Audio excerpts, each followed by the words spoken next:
Something significant is happening in the silver market, right under our noses. It's a story that isn't making front-page news, at least not yet.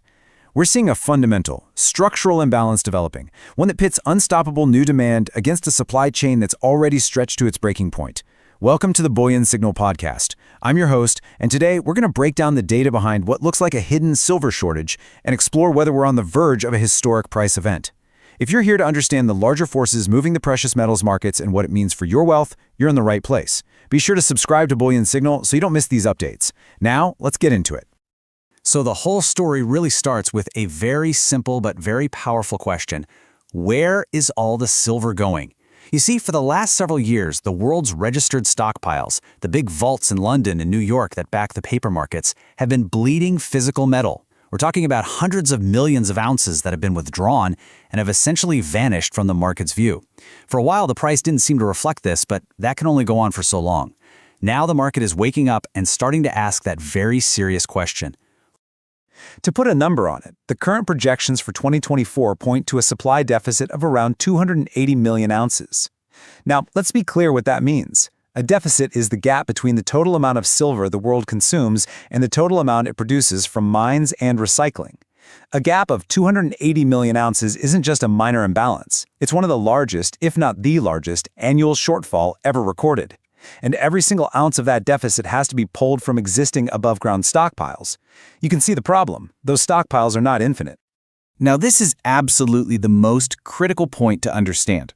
This isn't just a bad year for mining or a temporary surge in demand. This is what analysts call a structural deficit.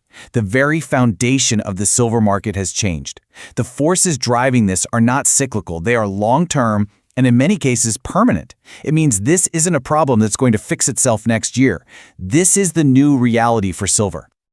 You know, the interesting thing about markets is that while the details change, human behavior and the laws of supply and demand tend to repeat themselves.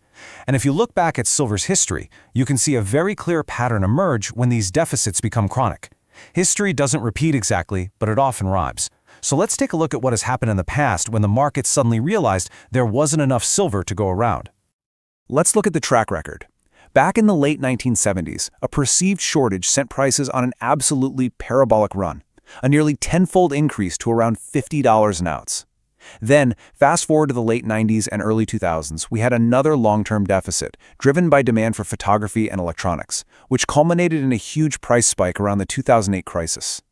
And more recently, just since 2020, we've already seen a massive move of over 250%. The pattern is undeniable. Sustained deficits eventually lead to explosive upward moves in price. So, if we've seen this before, you might be asking, what makes this time different? And the answer is everything. The driver behind today's demand is completely different. Past rallies were often fueled by investor speculation, which is fragile, or by industrial uses like photography, which technology eventually made obsolete. Today's demand is driven by non-negotiable industrial need. It is inelastic, meaning the buyers need it almost regardless of price. And the industries driving it, solar, electric vehicles, 5G, artificial intelligence, are not just here to stay, they are in the early stages of decades of mandated, irreversible expansion. And that brings us to the very heart of the thesis for silver today. This isn't just another cycle. We are witnessing a fundamental, once-in-a-generation shift in silver's role in the global economy. It has transformed from being primarily a monetary metal with some industrial use to being arguably the most critical strategic metal for the entire green energy transition and our technological future. So let's get specific. Where is all this industrial demand coming from? Well, take a look at this. The solar industry alone now consumes more than 20% of the entire annual silver supply. Think about that.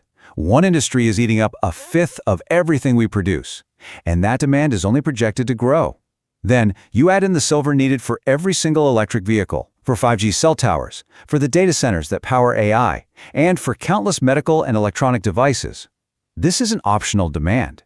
It is baked into the fabric of the modern world. This quote really hits the nail on the head. A speculator can sell their position in a heartbeat if the market turns, but an automaker that has a government mandate to produce millions of EVs cannot simply stop buying silver. A solar panel manufacturer with a 20-year plan cannot just find a substitute. This demand is locked in.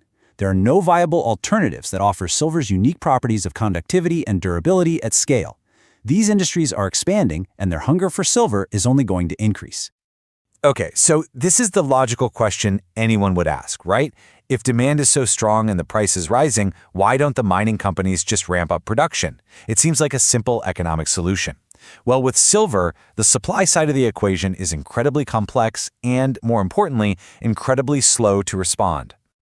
Here's the reality of the supply situation. First, and this is a big one, roughly 70% of all mined silver is a byproduct.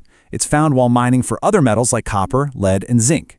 This means that silver production is tied to the demand for those base metals, not necessarily to the price of silver itself. You can't just decide to produce more. Second, if you do want to open a dedicated primary silver mine, you're looking at a 7 to 10 year process from discovery to first production. You can't just flip a switch. Add to that geopolitical factors, like China's planned export ban in 2026 and the fact that the existing inventories are already at multi-year lows, and you have the recipe for a perfect storm on the supply side.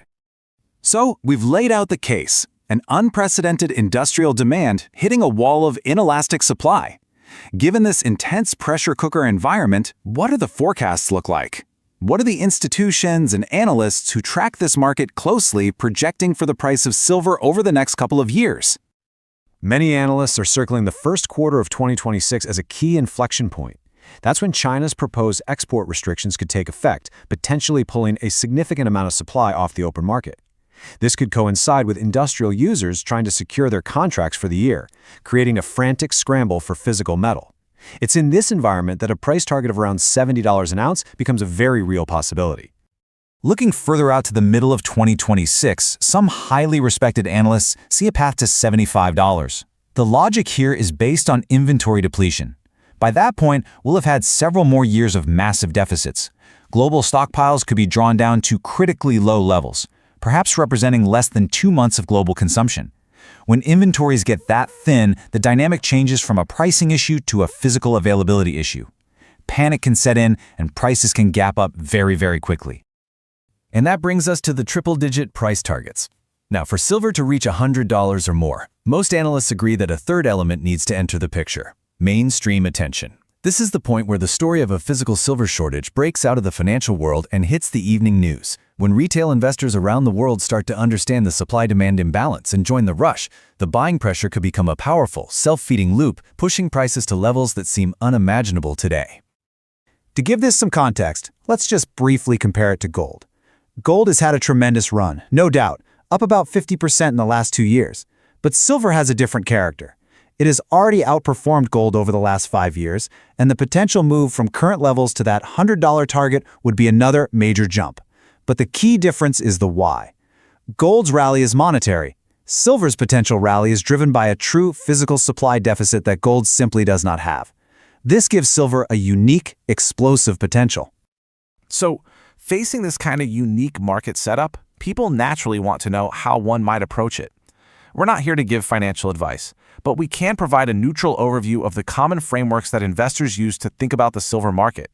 Each path has its own distinct set of benefits and risks. Broadly speaking, there are 3 main avenues. The first is physical bullion, owning the actual coins or bars. The great benefit here is that you eliminate counterparty risk. You hold it, you own it. But you have to think about storage and insurance. The second is through ETFs, or exchange-traded funds. These are incredibly liquid and easy to trade in a brokerage account, but they do carry risk associated with the financial institutions that manage them. And third, there are silver mining stocks. These can offer leveraged returns, meaning the stocks can go up much faster than the silver price, but they also come with the risks of running a business, like operational problems or bad management. This table really simplifies the core trade-off. With physical metal, you're trading liquidity for ultimate security. With ETFs, you're trading some security for high liquidity and ease of use. And with the miners, you're taking on company-specific risk in the hopes of getting leveraged upside to the silver price. There's no single right answer. It's about understanding these trade-offs. So when you put this all together, what really gets analysts and seasoned investors interested is what's known as an asymmetric setup. It's a simple but powerful concept. It's a situation where the potential upside is significantly greater than the potential downside. In silver's case, an analyst might see a scenario where the price could pull back to the mid-50s, but the potential upside is a run towards $100 or even higher. That imbalance, that asymmetry between risk and reward, is what makes this situation so compelling to watch. So to wrap this up, the situation is incredibly clear. We have a historical pattern of price explosions during deficits.